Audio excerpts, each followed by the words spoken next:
Mabes Polri mendatangi lokasi pembalakan hutan di kawasan hutan di Kecamatan Dolok Silau, Kabupaten Simalungun, Sumatera Utara. Terkait pembalakan hutan tersebut, belasan orang telah ditetapkan menjadi tersangka.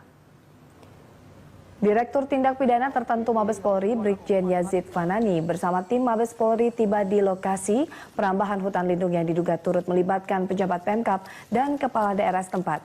Tim Mabes Polri mengecek berbagai alat berat dan kayu bulat hasil penebangan yang disita di lokasi hutan si anak-anak. Brigjen Yazid Fanani mengungkapkan dari barang bukti yang dikumpulkan, pelaku merupakan orang yang memiliki kemampuan dan juga pengaruh besar dan kekuasaan di Simalungun juga Sumatera Utara. Polri berjanji mengusut kasus ini hingga tuntas dan mengungkap aktor di balik pembalakan hutan. Dari 21 orang yang diamankan sebelumnya, saat ini 12 orang sudah resmi ditetapkan sebagai tersangka. Udah ya, ini ya. Dari jauh.